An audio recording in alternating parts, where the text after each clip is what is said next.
პირველ რიგში მივესალმებით თქვენს მაყურებელს. რა თქმა უნდა, გეთანხმებით, დღეს აქ ყოფნა არის უაღრესად მნიშვნელოვანი. უაღრესად მნიშვნელოვანი ჩვენი ქვეყნისათვის.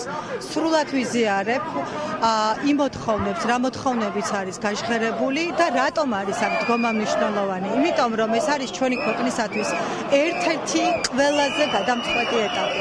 ალბათ მგონია, ამაზე მეტად გადამწყვეტი ეტაპი ჩვენ ქვეყანას არ ექნება. ყოველთვის მახსენდება და ვიხსენებდი, სულ მაინტერესებდა 1921 წლის ოკუპაცია როგორ მოხდა ჩვენს ქვეყანაში და ეხლა რომ ვუყურებ ამ მოვლენებს, რატომღაც მიმძაფრდება ის განცდა, რომ თითქოს ეს ყველაფერი იქითკენ მიდის, მაგრამ მე მჯერა იმის, რომ საქართველოში 1921 წლის ოკუპაცია აღარასოდეს აღარ გამეორდება. ჩვენ გვაქვს ძალიან ბევრი ისტორიული მაგალითი იმისა, რატომ უნდა იყოს ჩვენი ქვეყანა თავისუფალი, დემოკრატიული და რაც მთავარია, ახლოს იმ ქვეყნებთან, რომლებიც სრულად იზიარებენ ჩვენი ქვეყნის თვითმყოფადობას, ჩვენი ქვეყნის კულტურას, რომელიც მზად არიან ჩვენ, როგორც ჩვენს ქვეყანას ცენ პატივი და სრულად გაითავისონ ჩვენი ქვეყნის ღირებულებები და ფასეულობები.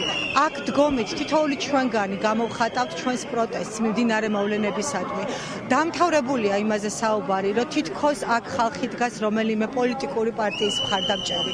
დიდი ხანია დასრულდა ამ ქვეყანაში საუბარი იმაზე, რომ რომელიმე პოლიტიკურ პარტიას უჭერს კონკრეტულად აგამოსული ხალხი. ჩვენ მხარს უჭერთ მხოლოდ ჩვენ ქვეყანას, ჩვენი ქვეყნის განვითარებას, ჩვენი ქვეყნის ევროპულ მომავალს და ეს მომავალი ვერ იქნება ვერანაირად, თუ კი ჩვენ არ გადავდგამთ იმ ნაბიჯებს, რაც ჩვენ დაგვაახლოვებს სწორედ იმ ქვეყნებთან. მადლობა.